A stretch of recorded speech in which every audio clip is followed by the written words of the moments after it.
On July 18, 1984, a 41-year-old man named James Huberty entered the San Isidro Boulevard branch of McDonald's, armed with 3 firearms and the sole intention of killing as many people as he could. Without warning, Huberty opened fire indiscriminately at the staff and customers inside. He would go on to kill 21 people and seriously wound 19 others. At the time, it was the deadliest mass shooting in US history. Born in Canton, Ohio in 1942, James Huberty was the youngest son of a devoutly religious couple, Earl and Isel Huberty. His childhood doesn't seem to have been a particularly happy one. His mother left when he was 8, and young James was devastated by this abandonment. Afflicted with a limp after an earlier bout of polio, Huberty found socialising awkward. His introverted personality and his funny walk made him the target of bullies throughout his school years. He spent his lonely time practicing shooting targets in the backyard. A decidedly average student, he graduated in 1960 and began work as an embalmer in the local funeral home. Although proficient in his work, he ultimately lacked the personality to deal sympathetically with the recently bereaved. In a profession which requires tact and delicacy, he would often try to rush the families out of the funeral parlour as soon as the service was over, pacing up and down behind them and muttering, "Get out, get out." Unsurprisingly, this behaviour eventually caused him to seek alternative employment. He married Etna Markland in 1965 and they had 2 daughters, Zelia and Cassandra. Now working as a welder, the Huberty family, on the outside at least, looked to be doing alright. James Huberty was a hard worker and he willingly took overtime and gained promotions. By the mid-1970s, he was earning about $30,000 a year, and that equates to about $140,000 a year in today's money. But the warning signs were already there, clear to see for anyone who knew him. He had a history of domestic violence, and he often hit his daughters, and at least one time he was known to have beaten his wife, Etna. He once threatened the mother of one of his daughter's classmates with a 9mm pistol, and he shot and killed his own dog in front of a neighbour after it scratched his car. A co-worker remembered that Huberty was always talking about shooting someone, and he would often spend his nights down in the basement of his house, firing guns in his homemade shooting range. People felt uncomfortable around him. Neighbours would see him out on his porch, pointing guns at them and then laughing, or sometimes just gazing vacantly into space, a gun resting on his lap. He seemed to be the kind of guy who was making a mental note of every real or perceived slight against him, keeping them all totted up for his big day of reckoning. As Huberty was fond of saying, "I believe in paying my debts, good and bad." Huberty began to develop beliefs about the impending breakdown of society and the need to prepare. He became increasingly concerned that the American economy was being deliberately wrecked by corrupt bankers and that the government was working against the average citizen. He began buying supplies for the inevitable apocalypse. Food and weapons. Lots of weapons.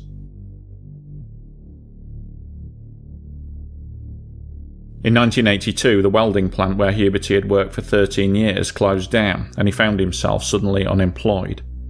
Shortly afterwards, Huberty was involved in a motorcycle accident which had the unfortunate side effect of leaving his right arm twitching uncontrollably. He wouldn't be working again as a welder anytime soon. Around this time, his mental state began to deteriorate. He told his wife that he was now hearing voices in his head urging him to commit suicide. He began to fantasise that he was in fact German, and he'd happily tell people this. In 1983, in search of a cheaper place to live, Huberty sold the family home and relocated to Tijuana, the Mexican town just over the border from San Diego. He left most of the family's possessions behind in storage, but he made sure to take his guns with him. The Tijuana move was a complete failure. Huberty didn't speak any Spanish and he wasn't able to find work. Within 3 months, the family was back in the US, moving just across the border to the suburbs of San Diego. They settled in a working-class neighbourhood called San Isidro. Huberty found work, this time as a security guard, but he was sacked after just a couple of months on the job. Becoming increasingly paranoid, Still hearing voices, and growing more and more irritated with the world around him, Huberty seems to have finally realised that he was losing his mind. He made one final effort to get help and called the San Ysidro Health Centre, asking to urgently see somebody about his mental health issues.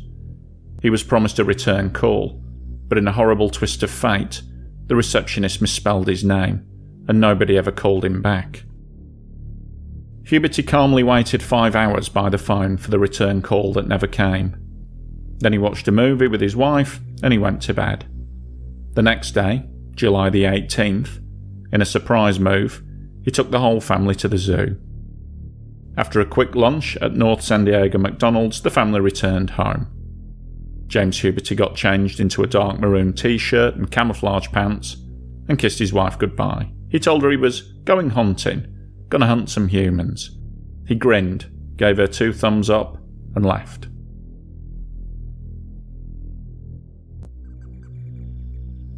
At just before 4 in the afternoon, armed with a pistol, pump-action shotgun, a 9mm Uzi and a bag full of ammunition, Huberty entered the San Ysidro Boulevard branch of McDonald's. He yelled for everyone to get down on the floor and then immediately opened fire indiscriminately. What followed was 77 minutes of carnage, the likes of which the residents of San Diego had never witnessed before. Huberty gunned down whole families crouching in terror beneath the tables. He killed the teenage employees. He killed children. He killed anyone he could see.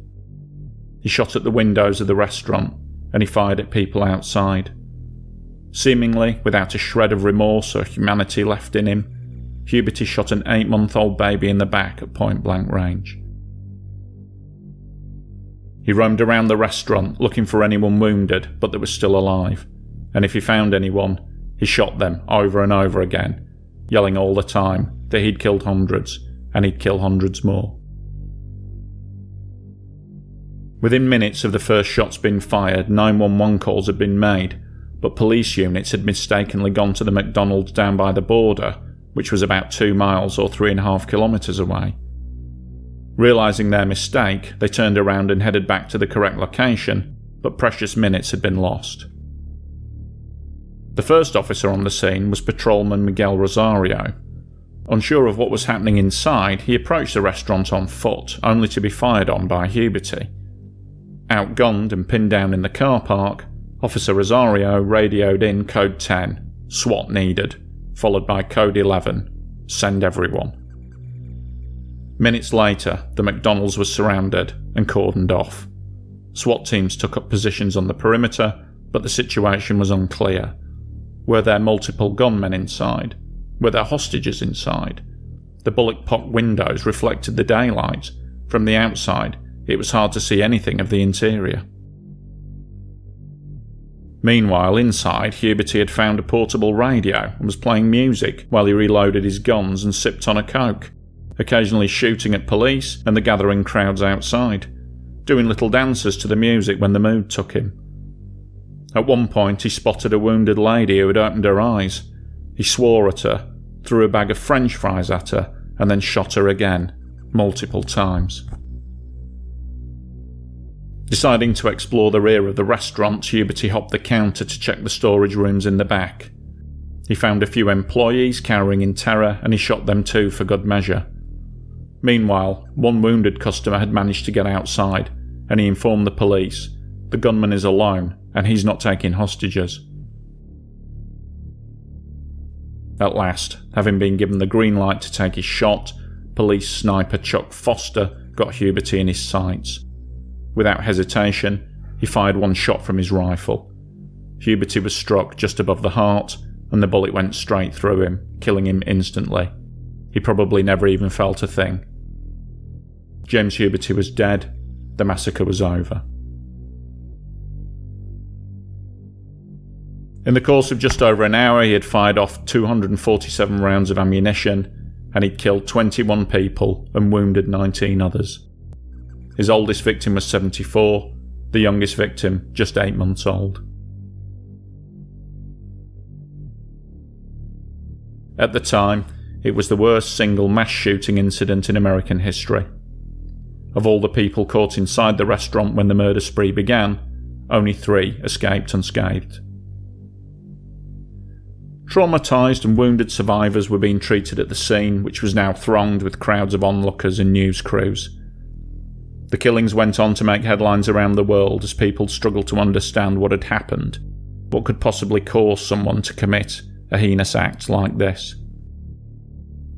The image of the 11-year-old boy lying on the pavement outside next to his gold BMX is the picture which came to symbolise the tragedy of the San Isidro massacre.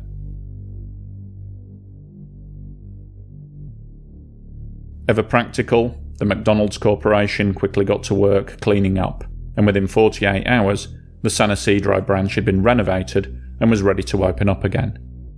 However, the public outcry at this tactless decision caused a quick reversal. The restaurant was eventually demolished, and the McDonald's Corporation donated $1 million to the San Isidro Survivors Fund. Controversially, the very first payout went to Edna Huberty.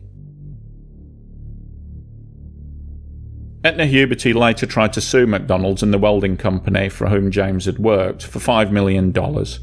She blamed McDonald's use of monosodium glutamate in their chicken nuggets and the toxic fumes from the welding gases as to what were the real reasons behind Huberty's murderous rampage. She lost the case.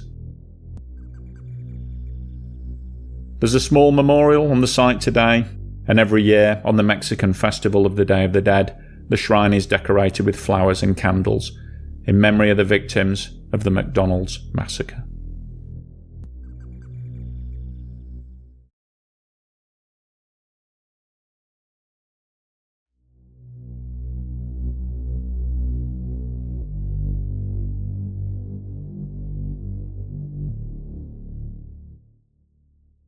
At just before 11:30 on the morning of August 1st, 1966, 25-year-old Charles Whitman arrived at the Austin campus of the University of Texas. Dressed in blue overalls and wheeling a large, heavy trunk, the polite young man informed a member of campus security that he was delivering teaching equipment for a professor and needed a 40-minute parking permit. Having received said permit, Charles Whitman thanked the guard and began wheeling his heavy trunk in the direction of the campus main building. Although the guard had no way of knowing, this innocuous-looking young man would shortly go on to commit what was, at the time, the deadliest mass shooting in US history. Charles Joseph Whitman was born in Lake Worth, Florida on June 24, 1941. Far from the stereotype of the angry weirdo loner, Whitman appears to have had a fairly normal childhood, and by most standards would seem to have been a gifted child. A test given when he was 6 put his IQ at 139, and that's just 1 point shy of the top ranking of very superior intelligence. He did well at school and learned to play the piano by the age of 12. Whitman was also involved with outdoor pursuits, joining the Boy Scouts of America at age 11 and attaining the coveted title of Eagle Scout by age 12. He was reportedly the youngest ever scout to have done this. However, it wasn't all roses in the Whitman household. Charles's domineering father, who was also named Charles Adolphus Whitman, was a self-confessed authoritarian in the house and would tolerate no laziness, lethargy, or underachievement. Any failure to live up to his high standards was met with verbal and physical punishment, which was meted out regularly to Charles, his 2 younger brothers, and his mother Margaret. It seems that Charles's early accomplishments were born out of a mix of his own natural talents and efforts to live up to his father's demands for overachievement. It was Charles Sr. who introduced Whitman to guns and taught him how to shoot. The 3 Whitman boys were regularly taken on hunting trips, and by his mid-teens, Charles had become an accomplished shot. Whitman graduated high school in June 1959, and having grown tired of his father's abuse, he immediately enlisted in the Marine Corps. He left home in early July of '59, having kept the whole plan secret from his father, who didn't learn of his son's enlistment until Charles was already out of the house and on his way to Paris Island for basic training. Once in the Marines, Whitman used his hunting experience to gain his sharpshooter's badge, scoring particularly well on the long distance and moving targets sections of the test. By 1961, Whitman was enrolled at the University of Texas, studying mechanical engineering as part of a military-sponsored program which would hopefully result in him being re-enlisted in the Marines as a commissioned officer. He had a reputation as a bit of a gambler and a practical joker, but at the same time, he was driven and intense. There was nothing to indicate the horror which was to come, although one friend later recalled Whitman once remarking that a guy could, quote, hold off an army if he was holed up on the top of the clock tower with enough guns and ammo. While studying in Austin, Whitman met and subsequently married 18-year-old Kathleen Leisner. Kathleen's parents seemed happy with their daughter's marriage, remarking that Whitman was handsome, intelligent, and hard-working. Things were looking good for Whitman. He was on his way to becoming a commissioned officer, free of his father's tyranny, and happily married.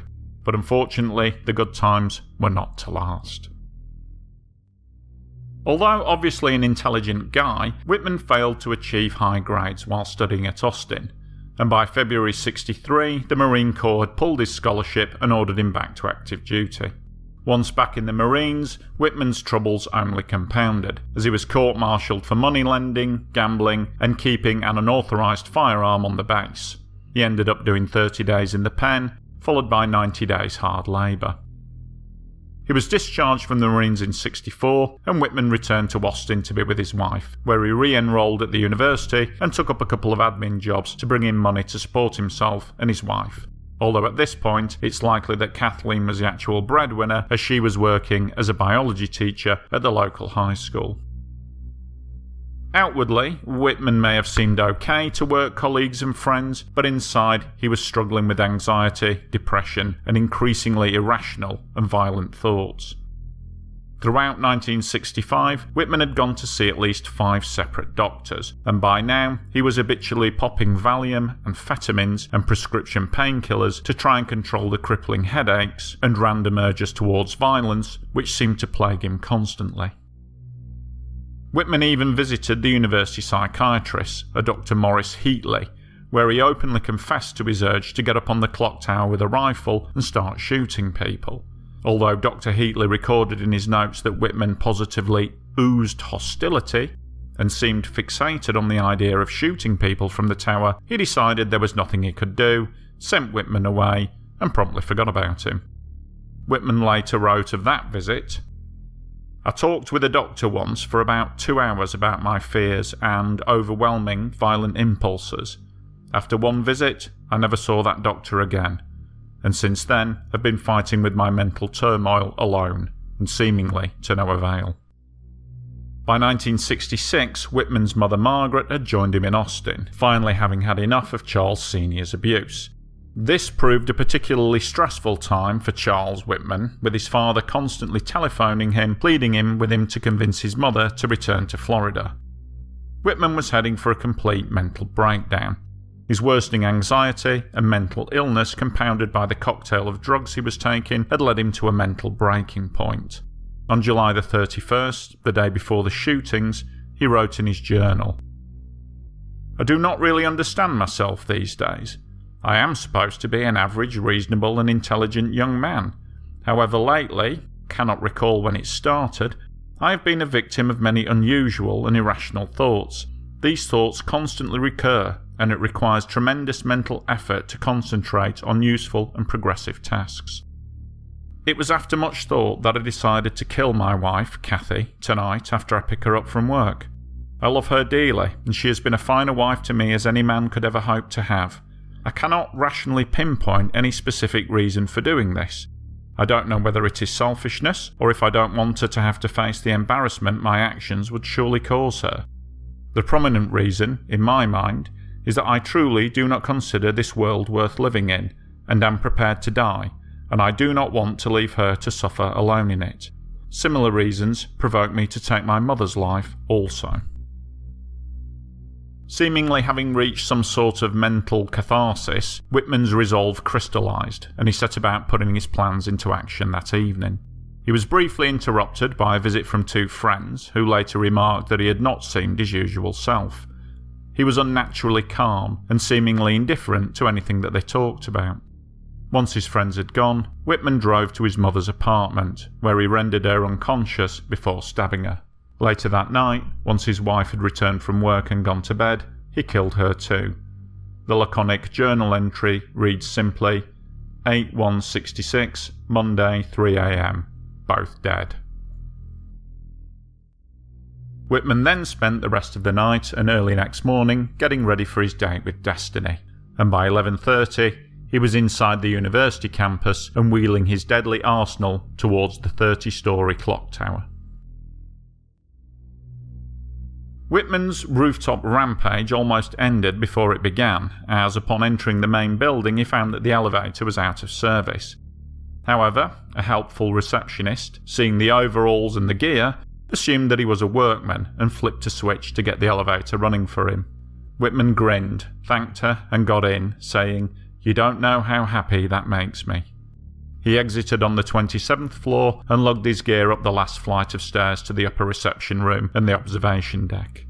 There he ran into 51-year-old Edna Townsley, and without hesitation he knocked her out with the butt of his shotgun and dragged the unconscious woman behind a sofa. A young couple exiting the observation deck saw Whitman, gun in hand, standing by the sofa, but they just assumed he meant no harm and was only there to shoot pigeons. The dark stain that they saw on the floor they thought was some spilled paint. They bade him good morning and went down the stairs, not realising just how close they had come to being killed. Whitman then barricaded the door with the reception desk and set about unloading his trunk, only to be then interrupted by the arrival of a visiting family who were pushing on the barricaded door, trying to get out onto the observation deck. Without hesitation, Whitman blasted his shotgun through the door, killing 16-year-old Mike Garber and his aunt, Marguerite Lamport. He then shot the unconscious Edna Townsley and got back to setting up his gear. Whitman had brought with him 3 high-powered rifles, 2 shotguns, 3 pistols, hundreds of rounds of ammunition, and a machete. He also had food and water, coffee, vitamins, drugs, knives, binoculars, toilet roll, shaving gear, and a portable radio. Whitman's intention was obvious. He was going to be up there for as long as he could hold out, and he was going to take as many people with him as he could. Within a few short minutes, Whitman had arranged his weapons and ammo around the corners of the tower. With his scoped rifle in hand and a white bandana now tied around his head, he was ready to begin his last stand. Whitman got comfortable on the parapet and took aim, and at 11:48 the first shot rang out from the tower. Although Whitman was 230 feet above ground level and his targets were far off from the tower, his accuracy with the scoped rifle was deadly. As shots rang out and people began to fall down, it took a few minutes for other people to realise what was happening. It seemed surreal. Passers-by, seeing people lying in the grass and on the sidewalk, thought it was some kind of student prank or peace demonstration. But when the shots carried on, and people continued to be hit and had clearly been wounded, disbelief turned to terror, and people on the ground started running for cover. 4 minutes after the first shots had been fired, the police had been alerted and were rushing to the scene. The first officers on scene were armed only with pistols and were hopelessly outgunned. 23-year-old patrolman Billy Speed took cover behind a stone balustrade, but it wasn't enough. Whitman sighted him and shot him anyway, the bullet passing through the 6-inch gap between the stone columns where Billy Speed was hiding. If someone was out in the open and moving, they were a target for Whitman. For example, he shot and killed 29-year-old electrician Roy Schmidt, even though Schmidt was more than 2 blocks from the tower, over 500 yards away. Schmidt had broken from cover, believing himself well out of range, but was hit by Whitman as soon as he stood up. Most of Whitman's victims were hit within the first 15 minutes of the rampage. After that, civilians armed with hunting rifles had arrived in the vicinity and were returning fire, forcing Whitman down behind the stone parapet of the observation deck. Although this limited Whitman's field of vision, it didn't stop him completely, as he carried on aiming and firing through the openings of the stone rain gutters. A small aircraft, carrying a sharpshooter as a passenger, had arrived in an attempt to pick Whitman off from the air, but eddying thermals bounced the plane around, foiling any attempt at getting a clear shot. After Whitman had fired off a couple of shots which had actually hit the plane, it retreated to a safe distance, circling the tower in an effort to try and at least distract Whitman during his rampage. By now, Whitman had been in the tower for over an hour, and an armoured car had been brought in to try and get some of the wounded who were laying exposed in the open spaces around the tower, and to rescue trapped civilians who were pinned down. Some police officers had managed to get into the main building via underground tunnels or by sneaking close to walls and keeping out of sight before making a dash for the main building. Officers Ramiro Martinez, Houston McCoy, and civilian Alan Crum, who ran the university bookstore, had made their way to the upper reception room in the tower and were steeling themselves for a shootout with Whitman out on the open deck. Crum, being a civilian, had been deputised on the spot and issued with a rifle. The three men cautiously made their way out onto the deck.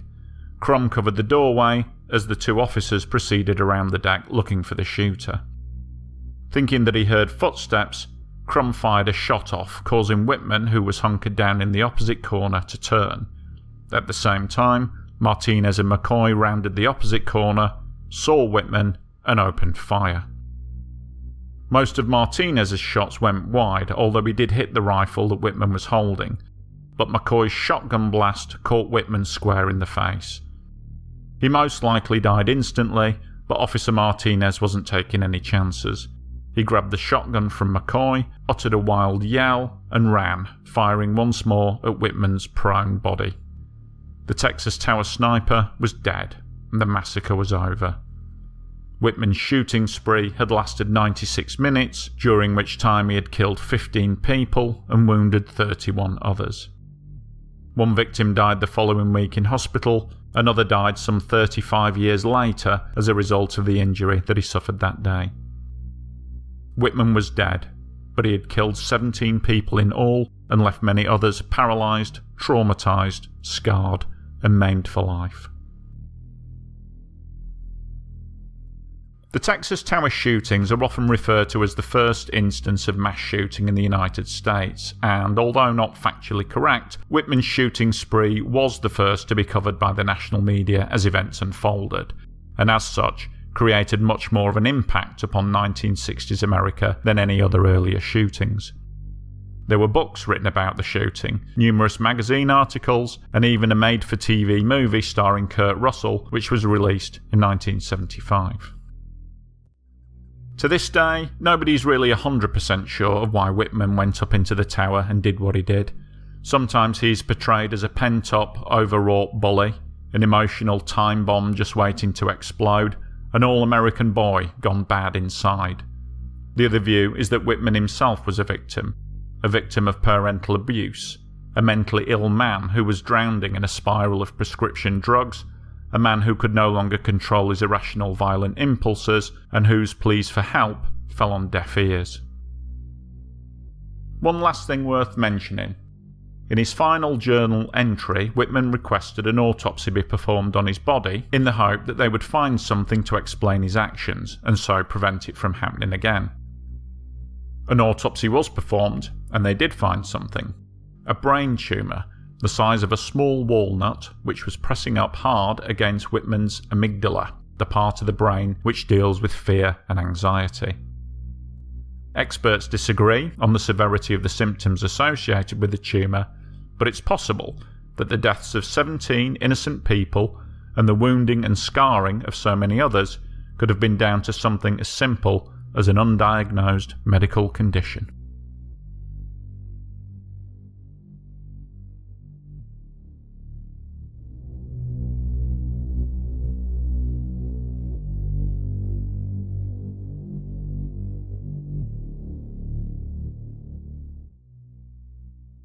To look at him, you'd think that he wouldn't hurt a fly.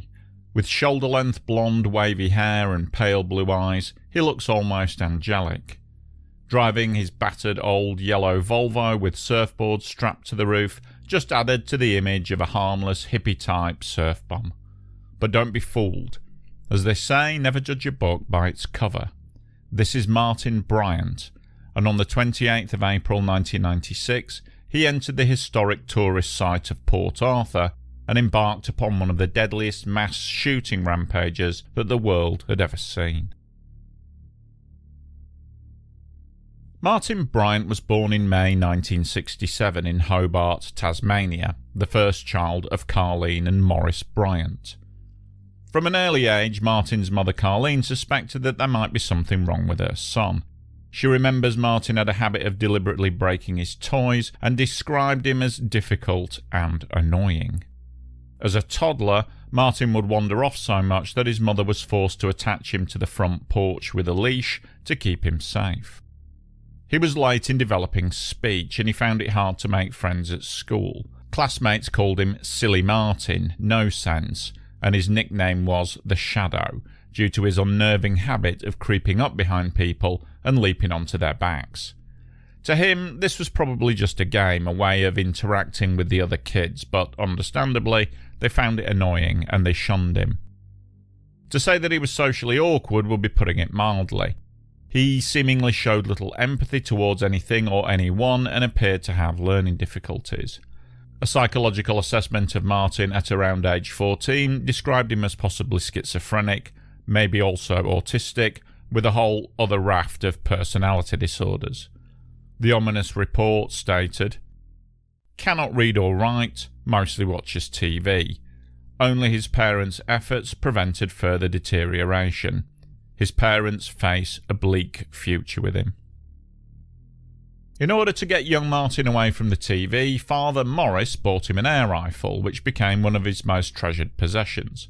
The boy took great delight in shooting birds in the back garden, and apparently he used to make sure that the birds were dead by repeatedly firing pellets into their lifeless bodies.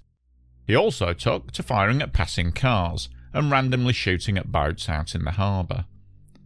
His other hobby was spearfishing, which he practiced with his dad in Carnarvon Bay, just by the historic tourist site of Port Arthur.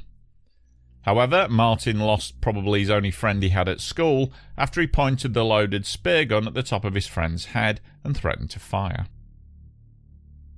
Martin was removed from regular school due to his low IQ, his increasingly odd behaviour, and his lack of social normality. Martin finished school in 1983, leaving the special education facility at the age of 16. His parents, obviously worried about what the future held for him, had him assessed again. The report concluded that it would be very hard for Martin to hold down any real job due to his very low IQ, which was recorded as just 66, his difficulty in relating to people and reality, and his seemingly limitless ability to annoy and irritate those around him. He would most likely end up on a mental disability pension before he was 20. Having not much in the way of employment prospects or any friends, Martin spent his days roaming around the local neighbourhood, firing his air rifle at any dog which barked at him and glaring menacingly at anyone he felt had slighted him in any way. His father encouraged him to try and be productive and to earn some money by doing some odd jobs, mostly gardening and clearing brushland, and sometimes he went door to door selling homegrown vegetables. So, life was mundane but seemingly uneventful for Martin Bryant, and the next few years passed without many changes. But in 1988, a chance meeting was to set his life on a completely new tangent. One of his gardening jobs in Newtown took him to the house of 56-year-old Miss Helen Harvey, an eccentric lottery heiress who lived in a large run-down property which she shared with her elderly mother and around 50 dogs and cats. Yes, 50. Helen Harvey and Martin Bryant were both social outcasts with odd habits. Miss Harvey would buy expensive jewellery but never wear it, and she'd purchased over 30 brand new cars which she never drove. These two social misfits immediately formed a strong bond. Possibly the older woman was flattered by Bryant's attention, and in return she lavished money and gifts on him. Despite the inherited wealth, the two Harvey women lived in absolute squalor in the large house on Clare Street, Newtown. The 79-year-old mother, Hilza Harvey, in poor health and suffering from an undiagnosed broken hip, was increasingly left alone in the filthy house as Helen and Martin, now close companions, spent more and more time going out together, having expensive lunches and buying lots of new clothes. However, A concerned neighbour had filed a report to the local authorities about conditions inside the Harvey house, and medics duly arrived to assess the situation. They found a scene of filth and squalor, with the ailing Hilza sitting right in the middle of it. She was immediately admitted to hospital, but she died not long afterwards. The RSPCA arrived to take care of all the dogs and the cats which were roaming around the house, and a clean-up order was imposed on the dangerously filthy property. Bryant's father Morris took time off from work to clean up the house with Martin, a job which took 3 months to complete. Around this time, Martin Bryant was psychologically reassessed again due to the requirements of the social security system. The conclusion read, "Father protects him from any occasion which might upset him as he continually threatens violence. Martin tells me he would like to go around shooting people. It would be unsafe to allow Martin to be out of his parents' control." This chilling assessment was duly attached to Martin's disability pension file and promptly forgotten about. For Father Morris, this was a very difficult time. He knew that his son was getting worse, not better, and he feared what the future might hold for him. He amended his will to give Martin the proceeds of his $250,000 pension fund, as he knew that his son would not cope with normal life and would need extra money to get by. By 1991, free from the ties of an elderly ailing mother, Helen Harvey had bought a small farmstead south of Hobart, and she moved in, along with Bryant and a new entourage of animals, including miniature horses and pet pigs. Bryant apparently had one favourite pig which lived in his bedroom with him, but it soiled the carpets so badly that they had to be renewed at least 3 times. Apart from cohabiting with a pig, Bryant's odd behaviour included dressing up as the country squire and roaming and prowling around the property at night, shooting his air rifle at the neighbours' dogs. Another annoying and potentially dangerous habit of Bryant's was grabbing the steering wheel of the car when Harvey was driving. For obvious reasons, Bryant had never gotten a driving licence, so he was always the passenger. But his childish habit of grabbing the wheel and trying to steer had already resulted in multiple accidents on lonely back roads. Helen Harvey wasn't amused and apparently told the neighbour, Barry Featherstone, "One of these days that little is going to kill me." However, seeing that Bryant had no understanding of how dangerous his actions were, she didn't end the relationship, but she did start to drive much more slowly. Nonetheless, in October 1992, the inevitable fatal car crash occurred. In a head-on collision with another car, Harvey was killed instantly, and Bryant suffered serious back and neck injuries. Bryant stated that Harvey had been distracted by the dogs they took everywhere with them, fighting in the back seat of the car. He told the police he had no idea how the accident happened, and upon being released from hospital, returned back to the family home to convalesce. Even during this period of recovery, it seemed that Bryant couldn't keep out of trouble. Incidents involving him around this time included being thrown off a bus due to inappropriate behaviour towards 2 schoolgirls and getting into trouble with the parents of some of the younger local kids after showing them pornographic material. In a somewhat surprising turn of events, it turned out that the ex-heiress, Helen Harvey, had left a significant chunk of her estate to Martin Bryant, 3 properties and cash of well over $500,000 Australian dollars. Bryant was now rich, a multi-millionaire in fact, although the bulk of the money had gone into a trust to be managed for him by his father Morris. However, once again, fate stepped in. A few months later, Martin watched as the body of his father Morris was pulled from the waters of the local dam. He had drowned, with Martin's lead diving belt wrapped around his neck. Rescue workers remember that Martin was very excited by the search, with all the vehicles and the flashing lights, but he seemed quite unconcerned by the death of his father. Morris had apparently become increasingly desperate and anxious over the preceding months. He was then taking antidepressants and becoming more withdrawn. A note in Morris's handwriting was found, so the police had no reason to suspect foul play. So Martin Bryant, a troubled man in his mid-20s, had just become rich beyond his comprehension. Now, this was undoubtedly a turning point in Bryant's life. He'd now lost his father's guiding hand, which was his only moral compass, and he'd lost his only real friend, Helen Harvey, the eccentric heiress. So, without any restraining influences and with an endless supply of cash, Bryant's strange behaviour began to escalate. He started dressing in garish attire. Sometimes it'd be a shiny grey suit with lizard skin shoes that were bright green, or he bought a bright electric blue suit with flared trousers and frilly dress shirt. He took to wearing a Panama hat, and he affected an English accent.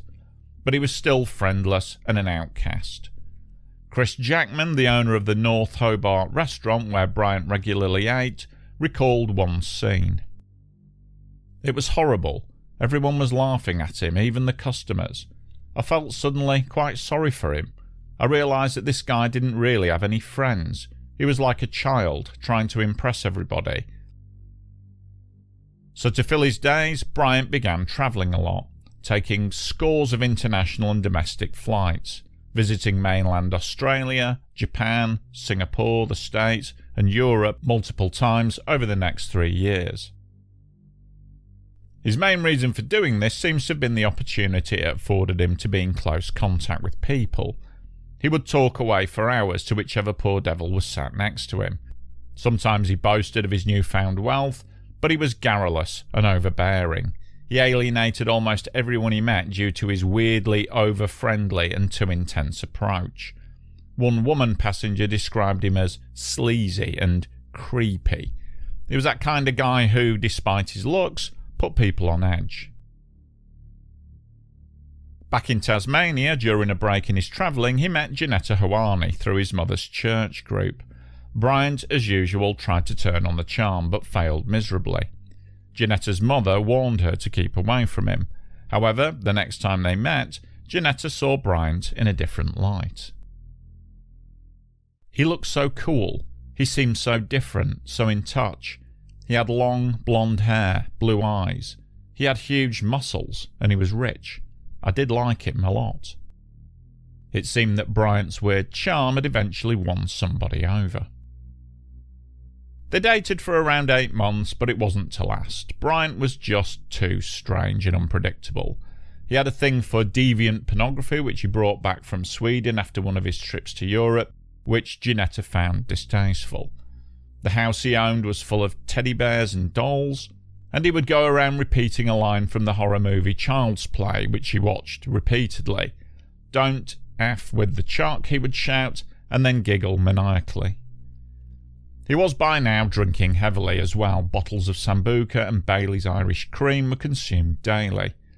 The cool surfer image he had cultivated was just that, an image. Even though he had no licence, he cruised around in his beat-up Volvo estate with the surfboards on the roof, but they were unused, because Bryant couldn't really surf. But he still spent money extravagantly, splashing out thousands of dollars on diving equipment and a new dinghy. A trip out on Bryant's Zodiac dinghy was the final straw for Janetta. Bryant was dangerously racing them around the bay at top speed. She begged him to slow down, but he wouldn't listen. She recalls, "He'd go so fast, and you'd see a look in his eyes. It was like he was going insane. There was no fear, absolutely none." After the breakup with Janetta, it seems to have dawned on Bryant that no matter what he did, life was probably going to go on like it always had done, and he would remain essentially friendless and alone. Professor Peter Mullen, who has spoken to Bryant many times over the years, stated that Bryant admitted that around this time, feeling increasingly angry and bitter, he had decided that he was going to end it all.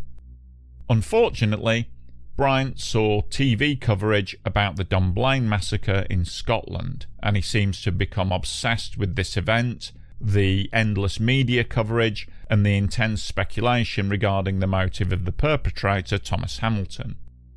Bryant seems to have decided that if he was going to go out anyway, then why not try for some fame and take as many people with him as possible. In the weeks leading up to the massacre, Bryant began stocking up on guns and ammo. He bought a Colt AR-15 rifle, an FN FAL rifle, a 12-gauge shotgun, a couple of pistols, a combat knife, and a ton of ammo. Oh, and a big, strong bag to carry it all in. His chosen target was the Port Arthur Historic Site. He knew it well from his childhood days, and there were always lots of tourists there.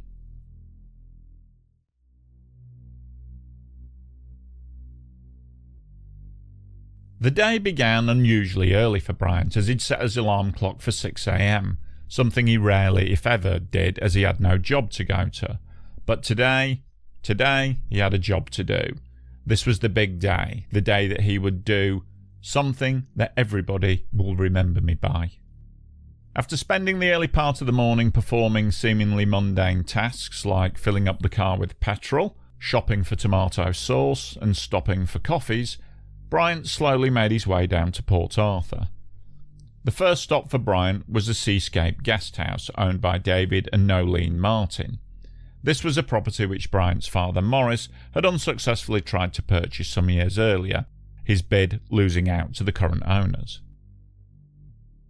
Bryant pulled up in his yellow Volvo, entered the house, whereupon he's thought to have killed both David and Nolene by stabbing them, tying them up, and then shooting them both at close range. As Bryant was getting ready to leave, a couple of potential guests arrived asking to see inside the guest house. Bryant said that his mum and dad owned it, but that they were out. He was quite rude and aggressive, and the couple left. For them, that was a very lucky escape. Bryant then locked up the guest house and drove off towards Port Arthur, taking the house keys with him. He stopped to chat to various people en route, including a couple whose car had broken down. He suggested that they go down to Port Arthur later on that day, as it was a nice cafe there, and he said that they'd be sure to enjoy it. Just after 1 in the afternoon, Bryant arrived at Port Arthur. Now, his actions seemed to indicate that he was in two minds about what to do next. He queued up to get in, then he reversed his car to the back of the line, then he queued up again, and then this time he bought a ticket and went in.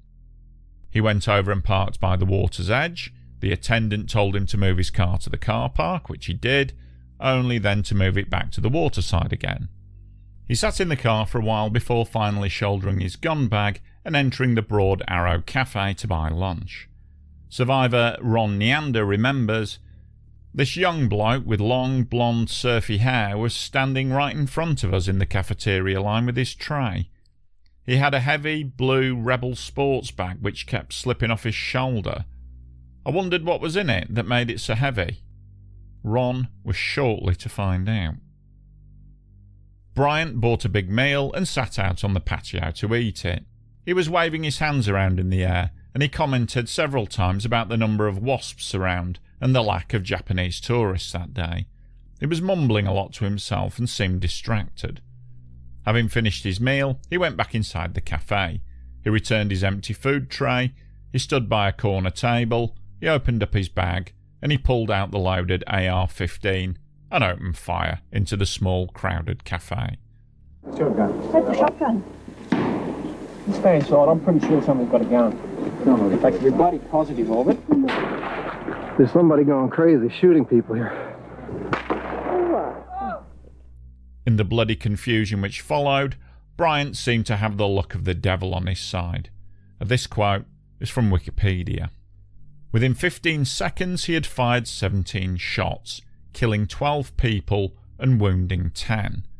Bryant then walked to the other side of the shop and fired 12 more times, killing another 8 people while wounding 2. So in under a minute, Bryant had killed 20 innocent people and wounded another dozen. Most of those killed died from shots to the head. Bryant seemed unable to miss. He'd fired 29 shots from the 30-bullet magazine, and he left one in the chamber whilst he reloaded. Apparently this is in case somebody tries to rush you while you're swapping magazines.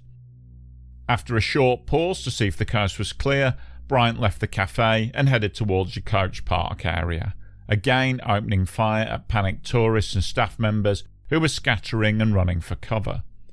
Over several terror-stricken minutes, Bryant chased and fired upon fleeing tourists, trapping one man on a coach. Bryant cornered him, whispered, "No one gets away from me," before shooting him in the neck. And although gravely wounded, This man amazingly survived. Having killed 4 tourists in the car park and wounded a further 6, Bryant got into his yellow Volvo and drove off, some eyewitnesses describing as waving goodbye as he left. But just 300 metres further on, Bryant slowed down when he saw a woman and 2 children running alongside the road.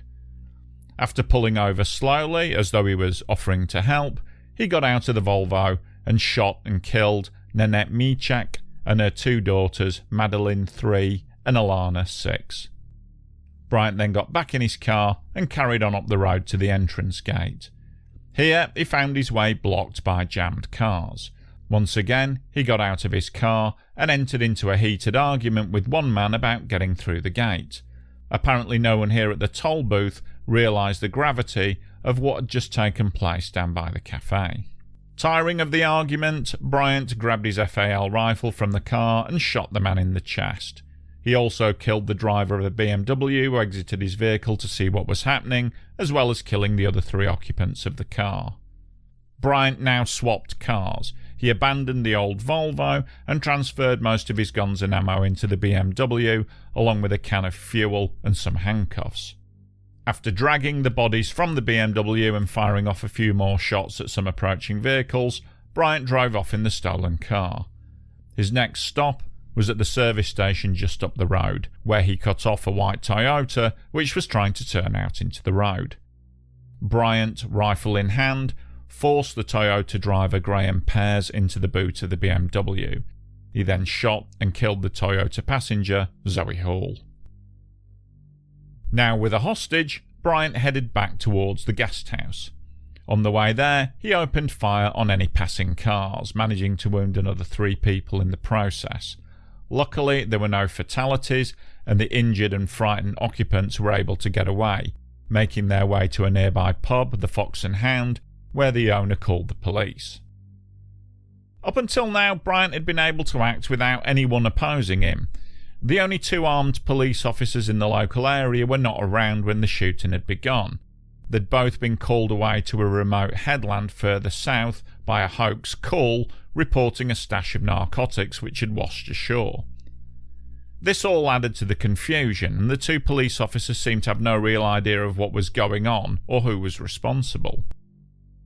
Finally receiving reports of injured people at the Fox and Hound, the 2 officers made their way there, and by around 2 in the afternoon they eventually arrived at the Seascape guest house. By now, Bryant had locked himself and hostage Graham Pears inside the house. Before entering, Bryant had set the BMW outside on fire. As the BMW exploded, Bryant saw the 2 cops outside and opened fire on them. The policeman hunkered down in a ditch, pinned down by Bryant, who occasionally took pot shots from the house. Australian news channels had by now gotten wind of a tragedy that was unfolding at Port Arthur and were ringing round the local businesses to try and find out what was going on. A reporter actually rang the Seascape guest house and Bryant answered, calling himself Jamie. When asked about what was happening, Bryant chillingly replied, "Lots of fun." He told her he had a hostage and would kill him if she called again. Now, I don't know if it was down to a lack of communication or local resources not being available, but it took an almost unbelievably long time for any police reinforcements to arrive.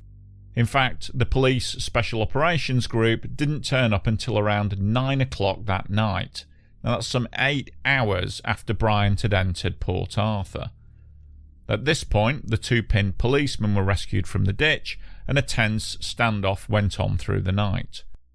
The police believed that there were probably 3 hostages inside. They didn't know that the owners, David and Nolene, were probably already dead, so a direct assault on the house was ruled out.